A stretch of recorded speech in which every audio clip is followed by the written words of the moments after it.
राधे राधे। आप सभी को मौनी अमावस्या की हार्दिक शुभकामनाएं। आज दिनांक 29 जनवरी है और आज के दिन ये पावन पवित्र दिन पड़ रहा है। तो चलिए आज हम मौनी अमावस्या के दिन आज की कथा को सुनते हैं और कथा से क्या सीख मिलती है ये भी देखते हैं।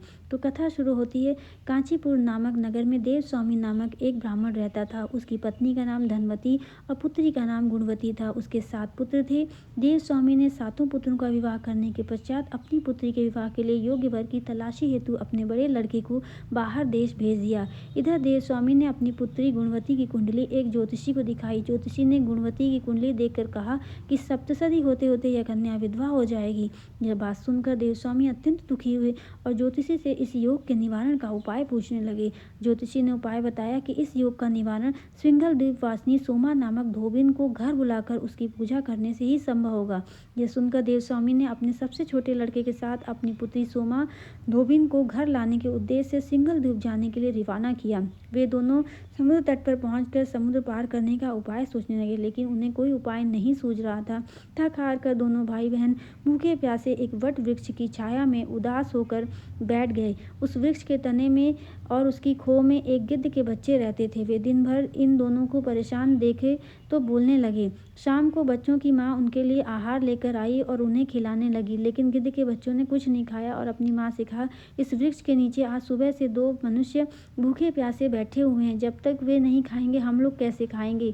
बच्चों की बात सुनकर उनकी माँ गिद्धनी को दया आ गई। उसने दोनों प्राणियों को देखा और उनके पास जाके कहा, आपकी इच्छा मैंने जान ली है। आप लोग भोजन करें। कल प्रातः मैं आप लोगों को समुद्र पार ले जाकर सोमा के घर छोड़ दूंगी। गिद्धनी की बात सुनकर उन दोनों भाई बहन की चिंता कम हो गई।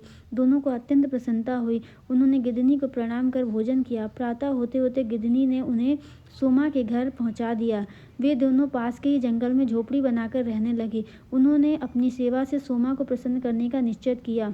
वे प्रतिदिन सुबह अंधेरे में उठकर सोमा का घर झाड़ कर लीप पोत कर बैठ जाया करते थे। सोमा को हर रोज इतने ढंग से अपना घर लिपा पुता एवं साफ सुथरा देखकर आश्चर्य होता था। एक दिन उसने अपनी बहुओं से इस बारे में पूछा तो उनकी बहू ने बताया कि हम लोगों के अलावा और कौन यह काम करेगा और कौन हमारे घर आएगा। परंतु सोमा को बहुओं की इस बात पर विश्वास नहीं हुआ। उसने एक दिन सारी रात जाकर घर की सफाई का सारा रहस्य जान लिया। यह जानकर उसे बड़ा दुख हुआ कि उसके घर की सफाई एक ब्राह्मण कन्या और उसका भाई करता है। उनसे इस तरह सेवा करने का कारण पूछने पे भाई ने सोमा को सारी बात बताई, जिसे सुनकर सोमा ने कहा, आज से तुम लोग यह काम करना छोड़ दो। मैं तुम लोगों की साधना और सेवा से बहुत प्रसन्न हूँ और विवश भी हूँ। अब तुम्हारी सेवा किए बिना मुझे विश्राम नहीं मिलेगा। सोमा उनके आग्रह पर दोनों के साथ घर जाने को तैयार हो गई। प्रस्थान करते समय उसने अपनी बहुओं से कहा, यदि मेरी अनुपस्थिति में किसी की मृत्यु हो जाए तो उसके शरीर को नष्ट मत करना। क्षण भर बाद दोनों अतिथियों के साथ वो कांचीपुर पहुंच गई। दूसरे दिन गुणवती का विवाह संपन्न हुआ और सप्तसदी होते होते उसके पति की मृत्यु हो गई। सोमा ने अपने संचित पुण्य का फल गुणवती को दान कर उसके पति को जीवित कर दिया और उन्हें आशीर्वाद देकर वह सिंघल द्वीप के लिए रवाना हो गई। संचित पूर्ण क्षीण होने से सोमा के पुत्र दामाद और पति की घर में मृत्यु हो गई। यह जानकर नया पूर्ण संचित करने के उद्देश्य से वह रास्ते में एक जगह रुकी। नदी के तीर पर स्थित एक पीपल के वृक्ष की छाया में भगवान विष्णु का पूजन किया और पीपल के वृक्ष की 108 परिक्रमाएं की। इतना करना था कि सोमा के पुत्र दामाद और पति जीवित हो गए और उसका घर धन धान्य से भर गया।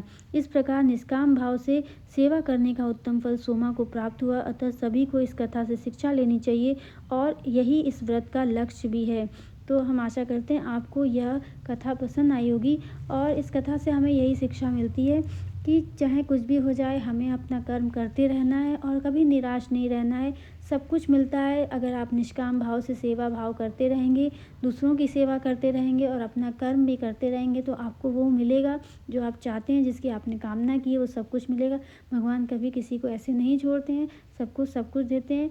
तो फिर से एक बार आप सभी को मौनी अमावस्या की हार्दिक शुभकामनाएं और हम फिर अगली कथा में आपसे फिर मिलेंगे। तब तक के लिए धन्यवाद।